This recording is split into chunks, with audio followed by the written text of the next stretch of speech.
وہی گھر جو پرانا ہو جاتا ہے. اور جس گھر کی مذمت آئی ہے قرآن شریف میں بہت ساری آیتوں میں, احادیث کریمہ میں, بندہ دوسروں کا دیکھا دیکھی نمائش کی خاطر اسی کے پیچھے سارا پیسہ جھونک دیتا ہے.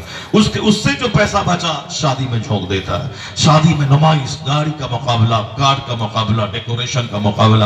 صرف بندہ یہ سوچ لے کہ میں بڑا ہوں یا مصطفیٰ بڑے ہیں, میری بیٹی بڑی ہے یا مصطفیٰ کی بیٹی بڑی ہے. جو محبوب پروردگار ہے, خلیفۃ اللہ الاعظم ہے, جو نائب پروردگار ہے, جو باعث تخلیق کائنات ہے, اور جن کی بیٹی فاطمہ میری جیسی کروڑوں ماؤں کی مائیں بھی ان کی دھول کے برابر نہیں, جو جنتی خواتین کی سردار ہے, جو دنیا کی ساری عورتوں پہ سبقت لے گئی, مصطفیٰ کی شہزادی, جس کی فضیلت کے بارے میں اتنا ہی کافی ہے کہ قیامت کے دن گزر تو پل صراط سے سب کا ہوگا, لیکن کوئی ایک قدم چلنے کے بعد نیچے جہنم میں گریں گے, کوئی 10 قدم چلنے کے بعد اس خطرناک راستے سے سب کو گزرنا ہوگا. اولیاء, اغواس, اقطاب, ابدال, انبیاء, مرسلین, سب کو گزرنا ہوگا. گزرنے کے بعد ہی آگے جنت ہے. اس پل صراط جو بال سے زیادہ باریک, تلوار سے زیادہ تیز, اس پل صراط پہ جب فاطمۃ الزہرا گزرنے والی ہوں گی تو ایک آواز آئے گی, اے اہل محشر نکسوا رؤوسکم وخضوا ابصارکم فإن فاطمہ بنت محمد تمر علی الصراط. اے اہل محشر نگاہیں جھکا لے, آنکھیں بند کر لے, مصطفیٰ کی بیٹی فاطمہ پل صراط پار کرنے والی ہے. 70,000 حوروں کی جھرمٹ میں بجلی کے چمکنے کی طرح فاطمۃ الزہرا 500 سال کی مسافت کو طے کر جائیں گی. کیوں؟ اس فاطمۃ الزہرا نے زندگی میں جن کا آنچل نہ دیکھا مہو مہر نے, اس ردائے نصرت پہ لاکھوں سلام, جنہوں نے اس قدر اپنی حفاظت کی کہ سر سے آنچل نہیں کھسکا, آسمان کے سورج و چاند نے آپ کے سر کے بال کو نہیں دیکھا, جنہوں نے وصیت کی تھی کہ میں مر جاؤں مجھے رات کے وقت میں دفن کر دینا. جس فاطمہ کو زندگی میں اجنبی مرد نے نہیں دیکھا ہے, اس کی لاش پر بھی غیر مردوں کی نظر نہیں پڑے. آج میری ماں مرتی ہے تو 50 مسجدوں سے اعلان ہوتا ہے کہ مولانا صاحب کی ماں مر گئی تاکہ 10,000 کی بھیڑ لگ جائے, لیکن مصطفیٰ کی شہزادی کا انتقال ہوا ہے. وصیت یہ ہے کہ رات کے وقت میں مجھ کو دفن کر دینا. حکمت یہی ہے کہ ان کی لاش پر غیر مردوں کی نظر نہ پڑے, اس لیے رات میں دفن کر دیں. تو کتنے لوگوں نے جنازے میں شرکت کی؟ بمشکل تمام 10 سے 11 لوگ. اگر حضور کی بیٹی کی وصال کی خبر مل گئی ہوتی, اب مکہ مدینہ کے سارے صحابہ آ گئے ہوتے, یہاں تک کہ خلیفۃ المسلمین صدیق اکبر کو خبر نہیں ہوئی. یہاں تک کہ مولا علی سے انہوں نے کہا کہ علی آپ نے ایسا کیوں کیا, آپ نے مخدومہ کی وفات کی خبر مجھ کو کیوں نہیں کی, جبکہ وہ خلیفۃ المسلمین بن چکے تھے. حضور کے وصال کے بعد وہ مسلمانوں کے والی تھے, ولی تھے, مسلمانوں کے خلیفہ تھے, وہ مسلمانوں کے امور کے مالک تھے, مگر سیدہ کی وصیت تھی مجھ کو رات کے وقت میں دفن کر دینا. جس فاطمہ نے اپنے آپ کو اتنا سیف رکھا کہ آسمان کے سورج نے بھی ان کے ننگے سر کو نہیں دیکھا, جنہوں نے وصال کے بعد رات کے وقت میں دفن کرنے کی وصیت کی, تو اللہ انہیں وہ اس عزتوں سے نوازے گا کہ قیامت کے دن 70,000 حوروں کی جھرمٹ میں پل صراط پار کر جائیں گی, اس حالت میں کہ اہل محشر کی آنکھیں بند رہیں گی, فاطمہ الزہرا پار کر جائیں گی. اس فاطمۃ الزہرا کی شادی مسجد نبوی میں مصطفیٰ جان رحمت نے چند صحابہ کے بیچ میں کر دی. نہ مدینہ کے سارے صحابہ کو خبر ہوئی, نہ مکہ کے اصحاب کو خبر ہوئی. آج تو میری شادی, میری بیٹی کی شادی ہو, مولانا صاحب کی بیٹی کی شادی ہے, میرے پیر صاحب کی بیٹی کی شادی ہے, میرے یار کی بیٹی کی شادی ہے, میرے دوست کی بیٹی کی شادی ہے, چلو چلتے ہیں. جہاں احمد مختار کی بیٹی کی شادی ہو, اگر صحابہ کو خبر ہو جاتی تو مکہ سے کیا ہے, لوگ کئی ہزار کلومیٹر دور سے چلے آتے ہیں کہ میرے سرکار کی شہزادی کی شادی ہے, چلو شرکت کریں.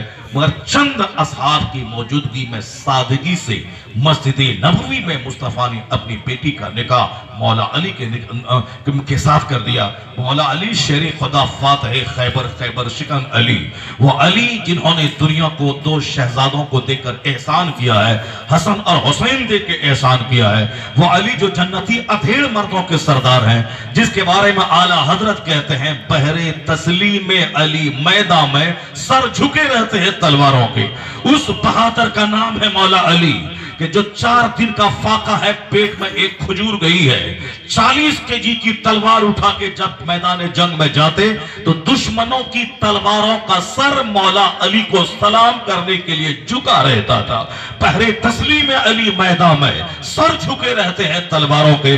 وہ مولا علی شیر خدا کی شادی پرانے کپڑے میں مسجد نبوی میں ہو گئی۔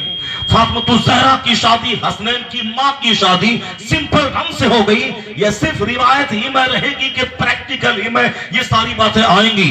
حضور نے ایسا اس لیے کیا، حضور چاہتے تو جنت سے حوریں آتی، فاطمہ الزہرا کو سر سے لے کے پاؤں تک یاقوت موتی مونگا سے سجا دیتی۔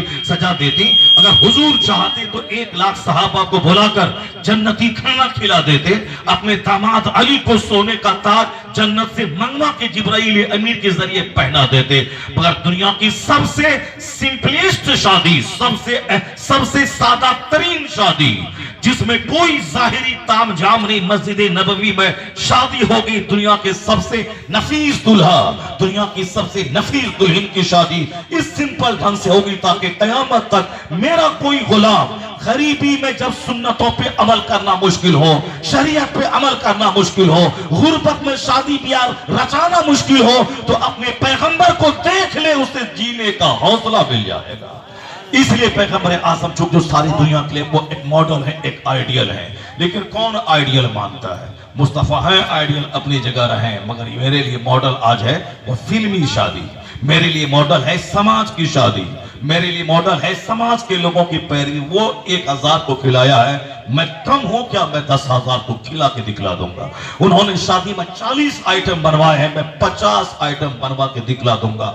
نمائش، مقابلہ، دکھاوا، اس نے مجھے حرام خوری پر مجبور کیا، بھائی سے جدا کر دیا، اس نے ہمیں رشوت خور بنایا، حرام خور بنایا، دولتوں کا حریص بنایا، عبادتوں کا ذوق مٹایا۔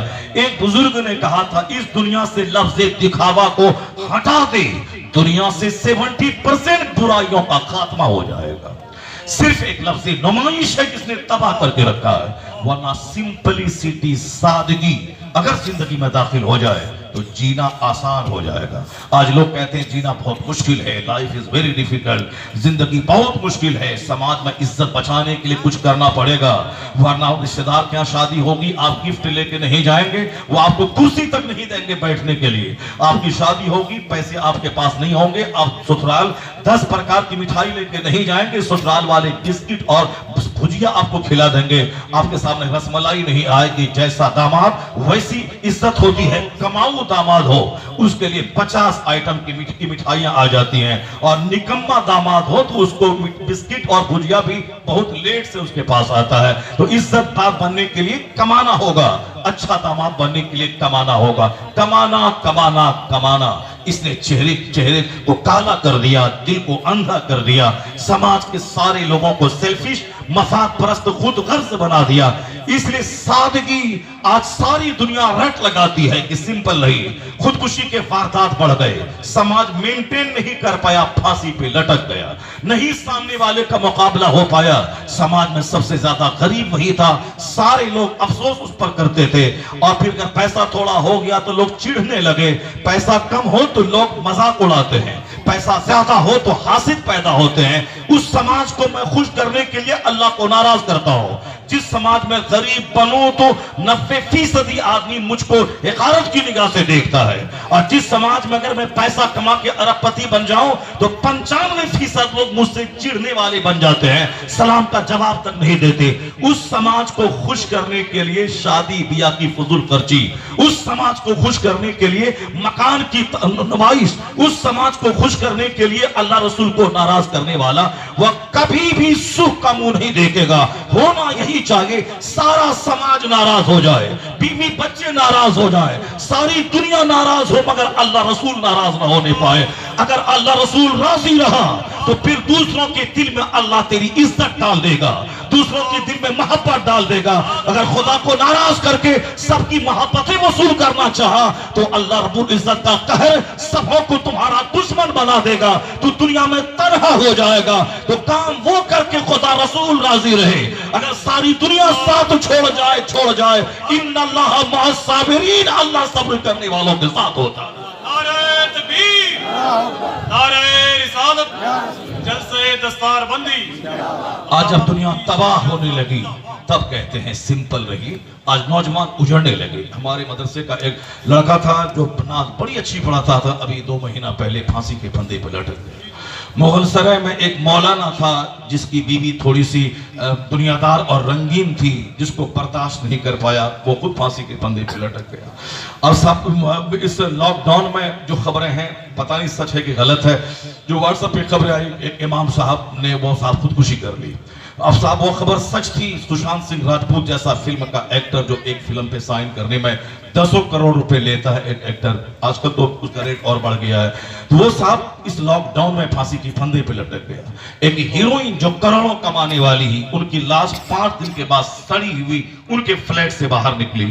آخر کیوں؟ جو بمبئی میں 10-20 کروڑ کے فلیٹ میں رہتی ہو، کون سا غم تھا، کون سا ٹینشن تھا جو اس کی لاش سڑی ہوئی نکلی؟ جو فلم سائن کرنے میں 10 کروڑ روپے لیتے ہیں، اگر فلمی ایکٹر ہے وہ الگ ہے، صرف ایڈورٹیزمنٹ پہ کوکا کولا، تھمس اپ یا کوئی سی گھڑی ڈیٹرجنٹ کیا، جس کی بھی ایڈورٹیزمنٹ کرتے ہیں وہ ابھی 5 سال کے لیے میں آپ کا ایڈورٹائز کروں گا تو اب 50 کروڑ روپے پہ سگنیچر ہوتا ہے، اب وہ 50 کروڑ کمپنی والا پے کرے گا۔ اتنی دولتیں ان کے پاس ہیں۔